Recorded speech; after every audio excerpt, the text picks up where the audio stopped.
आपण पाहत आहात EDTV, बातमी अशी जिच्यावर तुम्ही ठेवणार विश्वास। नमस्कार, मी दिलीप पोहनरकर। गेल्या 23 दिवसांपासून आपण श्री प्रल्हाद महाराज संगीत चरित्र कथामृत ऐकत आहोत। आजचा हा 24वा भाग, ज्यांच्या सौजन्यामुळे हा कथाभाग आपल्यापर्यंत पोहोचत आहे ते आहेत जालन्याचे दैनिक नायक, नवजीवन मल्टी स्पेशालिटी हॉस्पिटल व research centre, NRG group India, Chinmay ladies collection, निरामय हॉस्पिटल आणि एक सद्गुरू भक्त। या सर्व प्रायोजकांचे EDTV न्यूजच्या वतीने मनापासून धन्यवाद। रामानंदाला आनंद होतो। या चौघांनी दोन माळा जरी जप केला तरी रामानंद अनुभव आनंद वाटेल, हा त्याच्या मागचा हेतू होता। अव्याहत प्रवास, आज काय सांगावं तुम्हाला, खोटं वाटेल। एक जिल्हा महाराजांनी सोडला नाही की जिथे महाराजांचा शिष्य नाही। महाराजांची त्रिधाम यात्रा निघाली बुद्ध गया। त्या बुद्ध गयेला एक कुलकर्णी नावाची व्यवस्था नोकरीच्या निमित्ताने गेलेले, पण त्यांना त्यांच्या गुरुचा आदेश, अरे मीच आता राहिलो नाही पण तुला अनुग्रह घ्यायचा ना तर माझं स्वरूप समज तिथे प्रल्हाद महाराज येऊन राहिले अमुक धर्मशाळे, तिथे जा अनुग्रह घे। त्यांनी बुद्ध गयेला महाराजांचा अनुग्रह घेतला। चरित्रात उल्लेख, महाराजांची रामेश्वर यात्रा निघाली। 66-67 सालची गोष्ट सांगतो। तिथे दीक्षित नावाचे वकील होते। दीक्षित घरी हनुमंताची उपासना आराधना, त्यांचे सद्गुरू असेच गेलेले। वेळेला तळमळ लागली की आपले गुरु गेले, आपलं आता कसं होईल, आपल्याला सद्गुरू मिळाले पाहिजे, रामदासी मिळाले पाहिजे, हनुमंताचे अवतार मिळाले पाहिजे, कुठे मिळेल, सारखी तळमळ, उपवास सुरू केले। त्याला स्वप्नामध्ये त्याच्या गुरुने आदेश दिला, अमुक अमुक दिवशी तुळजा भवन मध्ये एक महात्मा येणार आहे, तो आणि मी एकच आहे, तू अनुग्रह घे। आमची यात्रा इथे 11 वाजता जाणार होती। मी 7वीला होतो तेव्हा। यात्रा 11 वाजता जाणार होती। तिथे 11 वाजेपासून तो माणूस वकील साहेब दीक्षित नावाचे, चांगला श्रीमंत होता, तिथं ताट वाट्या प्यायला सगळं बरोबर घेतलेलं एका त्या बास्केटमध्ये बाईला सगळं सामान आणलं। 2 वाजेपर्यंत वाट पाहिली। 2 वाजता आले। कोणी सांगितलं की प्रल्हाद महाराज आले, सांगायचंच काम नव्हतं।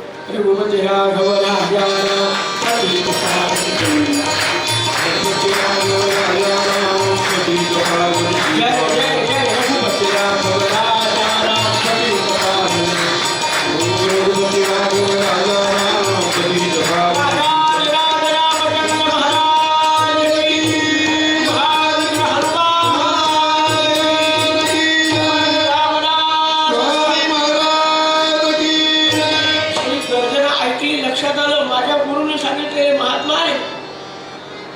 कोण होते, विचारायचं काम नव्हतं। लोकांनी पायघड्या टाकल्या, आणि काय श्रद्धा होती हो त्या काळात। यात्रेमध्ये सुद्धा महाराज चालताना महिला मंडळ आपल्याला ती उद्या साडी नेसायची आहे, त्याच्यावर वळ्या पडतील, त्याला मातीला काही विचार नव्हता।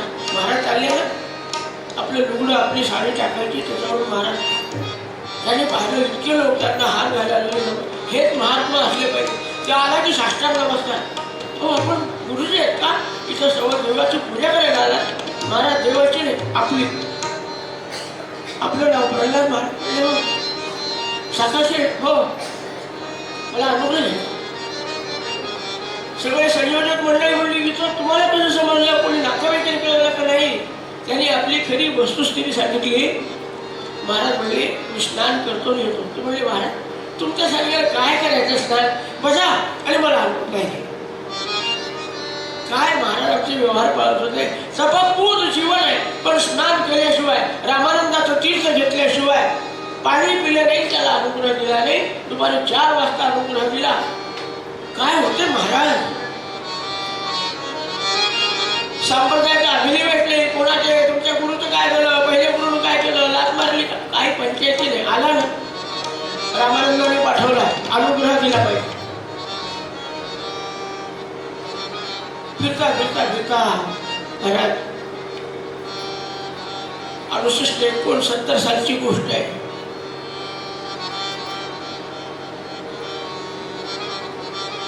दरवर्षी साखरखेड्याच्या उत्सवाला लोकांना बोलवण्यासाठी महाराज जातात. त्याच्या आधी गोंदवल्याचा उत्सव असायचा मार्गशीर्ष महिन्यात. कारण रामानंद महाराजांचा विचारशक्ती असली पाहिजे, संतांचं मन किती मोठं असलं पाहिजे, माझ्या गुरुकडे माझ्या शिष्यांनी माझ्या प्रशिष्यांनी आलं पाहिजे, म्हणून रामानंदाने आपला देह गोंदवल्यात ठेवला. त्यांना दशमीची द्वादशी करता आली व त्यांना साखरखेड्याला आल्यावर प्राण ठेवता आला नसता का? नाही. त्या निमित्ताने माझ्या शिष्यांनी प्रशिष्यांनी गोंदवल्याला आलं पाहिजे, हा महाराजांचा हेतू आहे. महाराज देहात असताना 10-20 लोक गोंदवल्याला नेत. एक निस्पृहतेचा प्रसंग सांगतो, बाकीचे ऐकत बसू आपण. महाराजांनी गोंदवल्यासाठी 10-12 लोक बरोबर होते. आपल्यासाठी 2-4 सेवेकरी होते. 4 मुक्काम करून जायचे. जालन्याला, बीडला आपले फटाले असतील बसले. फटाल्याच्या घरी एक मुक्काम असायचा.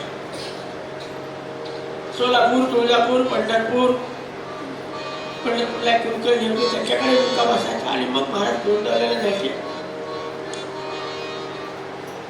दुपारी 11च्या दरम्यान गोंदवल्यात महाराज पोहोचले. पद्धत होती. प्रवेशद्वारावर एक एवढा दगड होता. तो कशासाठी होता? दोन्ही दरवाजे त्याच्यावर रेस्ट होत होते, असा तो दगड होता. पण महाराजांनी त्याला नमस्कार करून मग आत प्रवेश करायचा. इथून भूमी कोणाची सुरू झाली? माझ्या गुरु महाराजांची भूमी सुरू झाली. जिथे महाराजांनी माझे पाय फिरले त्या भूमीला नमस्कार केला पाहिजे. संत चरणाला लागतास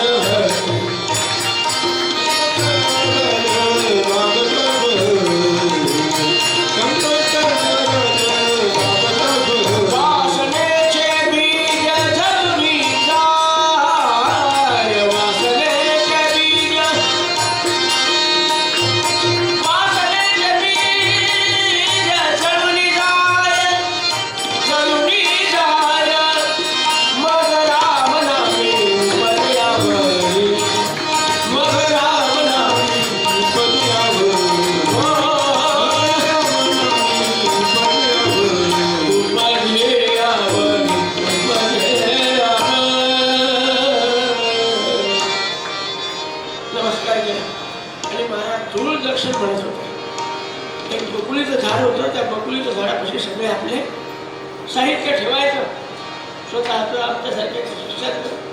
आणि आधी जाऊन महाराजांच्या पायरीवर उभं नमस्कार करायचा, त्याला धूळ दर्शन. आणि महाराज म्हणायचे, सांगा सगळेजण ब्रह्मचर्याने महाराज आम्ही आलो, आता आमच्याकडून प्रत्येक क्षणाला सेवा करून घ्या. आम्ही फुकट जेवायला आलो नाही. आजची पंगत फार छान, जिलेबी आम्ही खायला आलो नाही. आमच्याकडून प्रत्येक क्षणाला सेवा करून घ्या अशी प्रार्थना करा. इथे आहे तोपर्यंत वाढायचं, सडा टाकायचं, सगळी सेवा केली पाहिजे. महाराजांना विनंती करा, सेवा करायला आलो असं सांगायचे महाराजांनी. मग खोलीवर जायचे. ती धूळ दर्शन घेताना महाराजांनी नमस्कार केला. त्यावेळेला त्यांच्या अंगात कोट असायचा आणि कोटामध्ये एक चंची होती. चंची म्हणजे चंची समजते आपल्याला अजून. खेळण्यावरून निघाल्यापासून जो लोकांनी दिलेला पैसा आहे सगळं देतात. महाराजांनी नमस्कार केला आणि मग महाराजांच्या दर्शनाला आत जायचं, खोलीवर जायचं, सामान ठेवायचं, हातपाय धुवायचे, सगळं केलं. खोलीवर गेले, हातपाय धुतले, पाणी प्याले आणि मग विचारलं विनायकरावाला, पोटात चर्ची का बाहेर? मला वाटलं की लागून नाही राहील. काढले लागला पाहायला, चर्ची नाही. अरे घाबरू नको, त्यात आपलं काय रामानंदाच आहे, जाऊन पहा. आता हे घाबरले. खेळगा सोडल्यापासूनचे आलेले सगळे पैसे त्याच्या, दुसरीकडे कुठे पैसा नाही, अडका नाही, काही सगळंच गेलं. हे घाबरून इकडे पाय तिकडे पाय तिकडे पाय करायला लागले. महाराज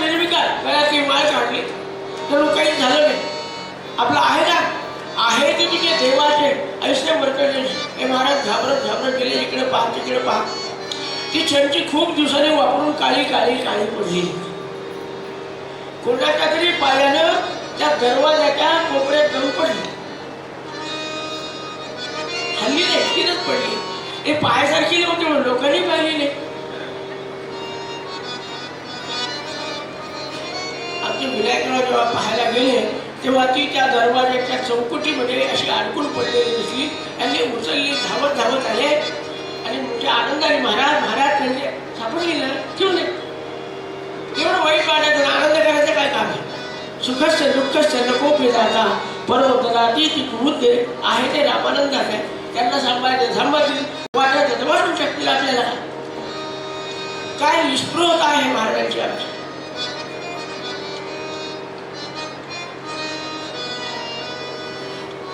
फार सांगत बसत नाही गोंधळ्यातलं तुम्हाला. महाराजांचा आचार काय असायचा वगैरे वगैरे जास्त वेळेत बसलं पाहिजे आपल्या. उद्या फक्त 2.5 तासच आहेत आपल्याला. आणि गोंधळ्याची यात्रा करून आले की महाराज प्रत्येकाला मार्गशीर्ष महिना संपत आलेला असायचा. पौष महिना हाताशी माघामध्ये उत्सव आहे. तिथून मिळालेला एवढा एवढा एखादा लाडू त्या पितळीच्या डबीमध्ये ठेवायचे, त्याच्यामध्ये दोन खळपी करून टाकायची आणि प्रत्येकाला 1.5 महिना पुरवायचे. गोंधळ्याला गेलो होतो, हा गोंधळ्याचा प्रसाद घ्या बरं, घरच्या लोकांना द्या. गोंधळ्याच्या प्रसादाने नामस्मरणाची गोडी वाढते, घ्या. आपण घरोघरी जाऊन वाटायची. तर कमाल आहे. मला सांगायचं की महाराजांनी गावोगाव असं हिंडून फिरून नामस्मरणाची गोडी लावली, प्रचार केलेला. रामानंद महाराजांचे उत्सव महोत्सव साजरे करतात, ब्रह्मचैतन्याचे उत्सव साजरे करतात. अपार कष्ट मेहनत करून शिष्य मंडळीच्या लक्षात आलं 1970 साल आहे. महाराजांना 75वं वर्ष लागतंय. त्याला आपण अमृत महोत्सव म्हणतो. पण महाराजांचा स्वभाव अवघड होता. एखाद्या माणसाने चांगला हार आणला ना, त्या काळात 50 रुपयाचा हार म्हणजे चांगला 50, 2 रुपयाला हार मिळायचा. मला घालतात ना असं 2 रुपयाचा हार. त्या काळात 50 रुपयाचा हार असा एवढ्या गुलाबाच्या फुलाचा असायचा. काही लोक आणायचे, महाराज म्हणायचे हे बघा हार आहे ना, हा रामानंदाने घाला. मी काय तुम्ही घातले की एका मिनिटात काढून ठेवले. रामानंद महाराजांचा किती छान दिसेल, उद्यापर्यंत ठेवू आपण, त्यांना घाला. मला काय सांगायचं की चांगला हार आला तर महाराज स्वतःला घालू देत नव्हते. कोणाला घाला? रामानंदाला. त्यांना घातले की मला. एका भक्ताने महाराजाला एक कृपा झाली. त्यांनी महाराजाला मोहनमाळ करून आणली. एक सारखे मणी 108 सोन्यात गुंफलेले महाराजांनी घालत. अरे हे काय करतो? रामानंदाने घाल. अरे मी रामदासी आहे, मला शोभत नाही असं काही घालणं, तू रामानंदाला घाल. तो रडायला लागला. महाराज तुम्ही एक दिवस घाला, तो उद्या रामानंदाने घाल. त्या समाधानासाठी घातलं. अरे काय ओझं झालं रे, काय ओझं झालं रे. माझ्यासारखं म्हणलं तू आणली का, तू पण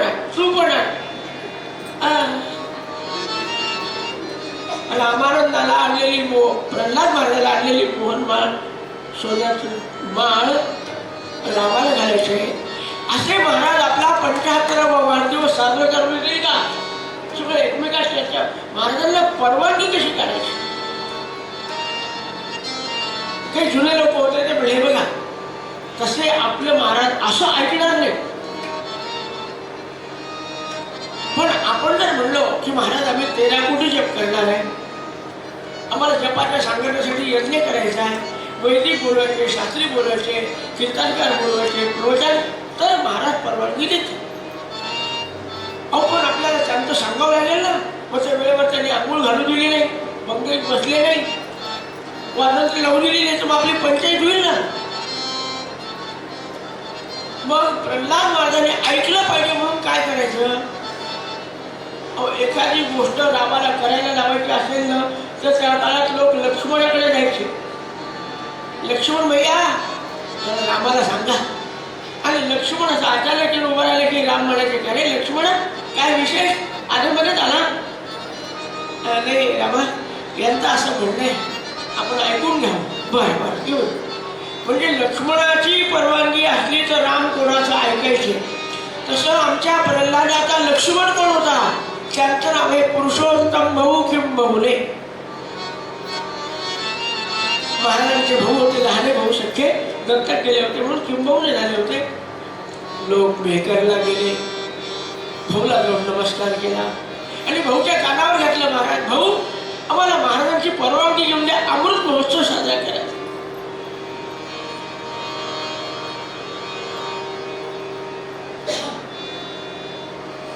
अवघड आहे महाराजांनी ऐकलं पाहिजे. तुम्हाला तर माहिती आहे त्यांचा स्वभाव आपल्या पण तुम्ही म्हणून पाहा आमच्यासाठी तुमचं म्हणणं नाकारत नाहीत महाराज. चला मी येतो तुमच्या बरोबर. आले आणि रामानंदाला नमस्कार रामाला नमस्कार केला आणि प्रल्हाद महाराजाला नमस्कार केला. अरे पुरुषोत्तम तसं राम लक्ष्मणाला विचारेल तसा हा राम त्या लक्ष्मणाला विचारतो पुरुषोत्तम अरे आधीमध्ये आला काय बाबा विशेष आहे काही. नाही तात्या ही सगळी मंडळी घेऊन आली मला. बरं बरं बरं काय कृष्णराव दादासाहेब काय म्हणलंय भाऊ सांगतील आपल्याला. भाऊला बोलायचं संकोच भाऊ म्हणले तात्या रामानंदाचे किती उत्सव साजरे केले. 32 साली आपण बसवलं तेव्हापासून उत्सव होते. 70 साली 40 वर्ष झाली. तुम्ही तुमच्या गुरुचे 40 वर्ष उत्सव साजरे केले खरे की नाही. पण या लोकांना वाटतं आपल्या गुरुचे आपण केला पाहिजे उत्सव. अरे त्यांचं म्हणणं स्वाभाविक आहे पण मी रामानंदाच्या पायाजवळ आहे. रामानंदाला हार घातला की मला आला रामानंदाला अभिषेक केला की मला आला. वेगळं करायचं काय काम.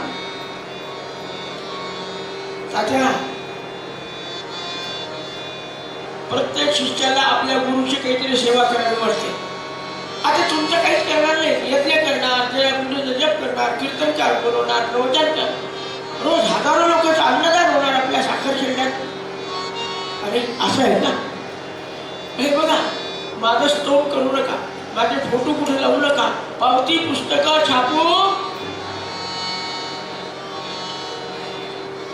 जय जय रघुवीर भिक्षेवर उत्सव करायचा आणि इतक्यावर खर्च जास्त झाला पाहिजे माझ्यावर खर्च करायचा नाही. सगळ्यांनी लोकांनी कबूल केलं. महाराज 75वा अमृत महोत्सव साखर खेळण्यामध्ये ठेवला. सगळ्या त्याकाळच्या प्रकार पंडित विद्वान साधू संत महात्मे सगळ्या संप्रदायाचे महात्मे बोलावले. नावं सांगत नाही मी आपल्याला.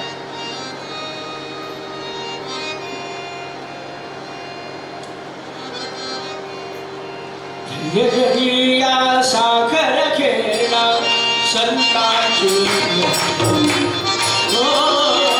संतांची गगनी वसेजी भोगावती वसेई भोगावती वसेई भोगावती क्या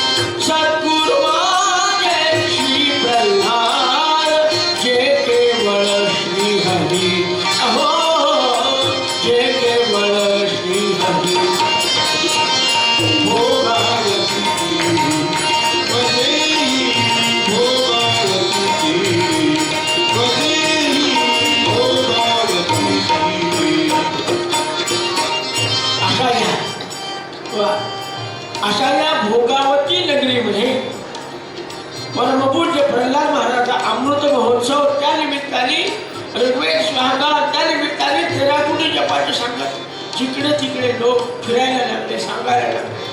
भिक्षा वर्गणी जमा व्हायला लागलेली आहे. सगळी साखर रंगून गेलं महाराज. काय सांगावं आपल्याला आमच्या प्रभू रामचंद्रांचा राज्याभिषेक सोहळा तो 14 वर्ष लांबला तो होणार हे समजल्यानंतर अयोध्येतल्या लोकांनी काय केलं, आपले सगळे नातेवाईक, मुलं मुली, सुना, व्याही विहिणी या सगळ्यांना बोलवलं.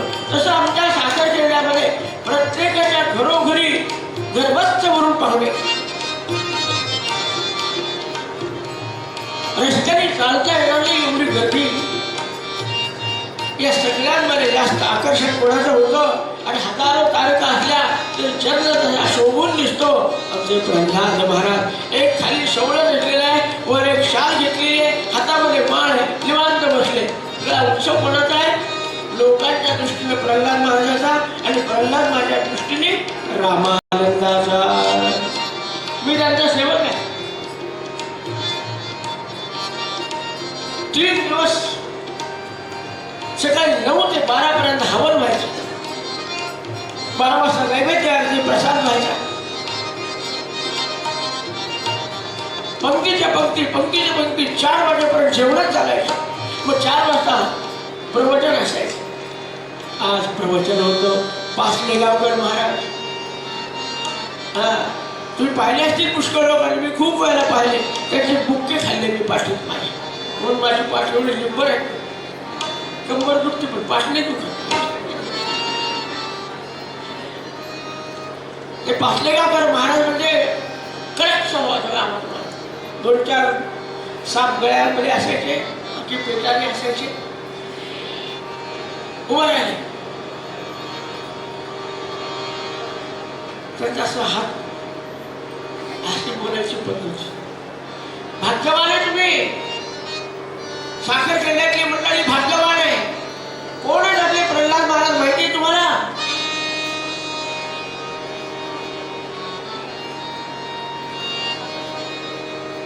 प्रल्हाद हनुमंताचा अवतार आहे प्रल्हाद महाराज. महाराजांच्या जीवनातले अनेक प्रसंग सांगितले. अरे तुम्हाला वैदिक सापडेल, तुम्हाला शास्त्री सापडेल, तुम्हाला पंडित सापडेल, पण त्यांनी आपली वाणी रामनामालाच वाहून टाकली. काय सांगावं आपल्याला? वेदशास्त्र संपन्न आमचे प्रल्हाद महाराज, पण रामानंद महाराजांनी अनुग्रह दिला तेव्हापासून पुन्हा एकही वेदवाक्य महाराजांनी तोंडातून काढलं नाही. माझ्यासाठी वेदवाक्य काय आहे? श्रीराम जय राम जय जय राम. आणि कोणाला मार्गदर्शन करायचं असेल तर दासबोधाशिवाय बोलले नाहीत महाराज. तुकाराम महाराजांविषयी फार आदर होता. आमचे प्रल्हाद महाराज म्हणायचे तुकारामो पंचमो वेदः. आपले देऊचे तुकाराम महाराज हे 5वा वेद आहे. त्यांच्या मुखातून निघालेली अभंगवाणी म्हणजे वेदवाणी असे महाराज सांगायचे. अहो जेव्हा प्रवचन कीर्तनाला उभं राहायचे तर महाराजांचा ठरलेला अभंग असायचा. धन्य प्रताप पायाचा, धन्य प्रताप पायाचा, धन्य प्रताप पायाचा, धन्य प्रताप पायाचा. माझ्या सद्गुरुराया,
असा प्रत्यक्ष हनुमंत हनुमंताचा अवतार तुम्हाला मिळाला आहे. याचं पारायण करा, त्याचे पारायण करा. काही सांगतात का आमचे प्रल्हाद महाराज? एक नामस्मरणच करा. अरे मी तुम्हाला शेवटचं सांगतो, प्रल्हादाचे पाय धरा आणि जीवाचा उद्धार करून घ्या, पूर्वजाचा उद्धार करून घ्या.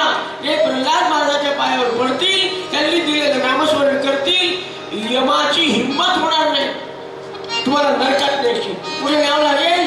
येत गत्वा न निवर्तन्ते तद्धाम परमं मम, ती अवस्था तुम्हाला प्राप्त होणार आहे. अशा सद्गुरूची किंमत ठेवा आणि आयुष्यभर त्यांची सेवा करा. जय जय रघुवीर समर्थ. अध्यक्ष होते धुंडीराज महाराज, दत्त महाराजांचे वडील. वयाने 2 वर्षांनी प्रल्हाद महाराज बरोबर जास्ती वडील असते.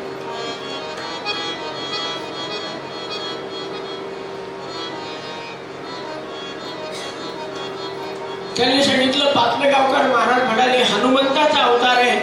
त्यांच्या दृष्टीने हनुमंत आहे, पण माझ्या दृष्टीने प्रल्हाद महाराज रामच आहेत. मोठ्या मोठ्या संतांनी दिलेले सर्टिफिकेट आहे. असे सद्गुरू मिळायला फार भाग्य लागतं.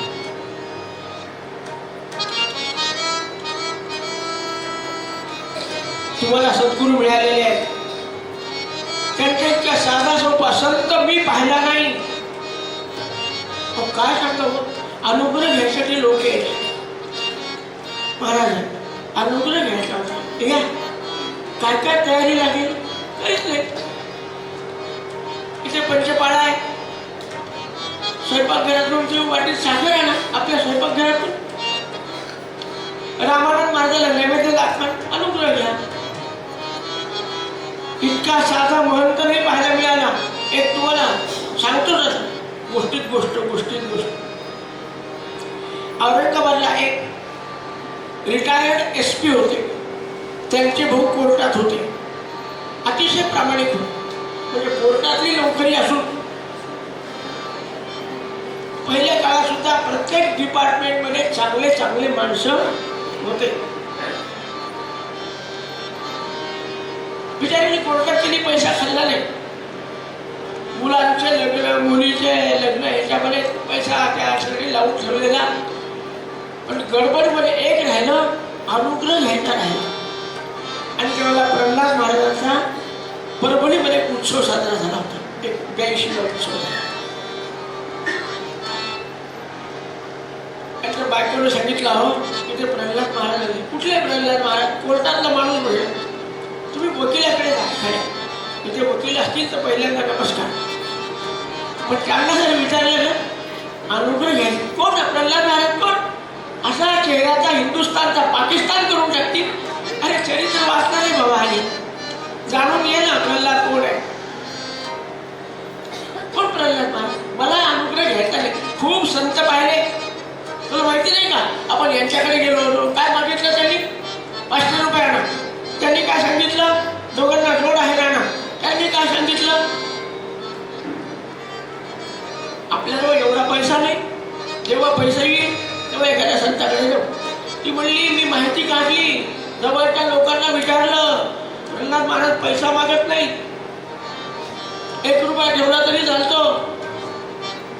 अगं अनुग्रहाला बसेपर्यंत लोक असंच म्हणतात. मग एकदा शाल टाकायची वेळ आली की म्हणतात, आणखी काय आणखी काय 4-4 आणखी हातो खांड गुरुचे नुसतं अनुग्रह घेतो काय.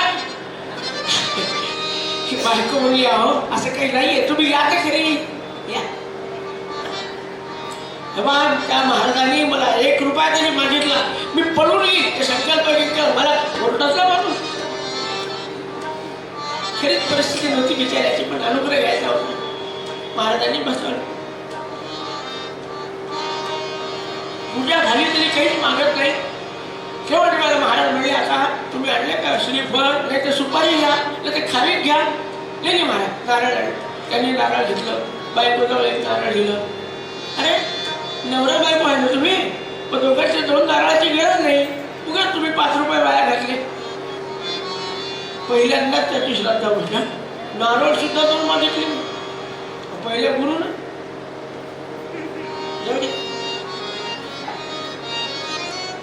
त्यांनी 100ची नोट आपल्या नारळावर ठेवली. 100ची बायको जवळ दिली, म्हणाले हे बघा, पत्नीनं पतीच्या हाताला हात लावला की सगळं आलं.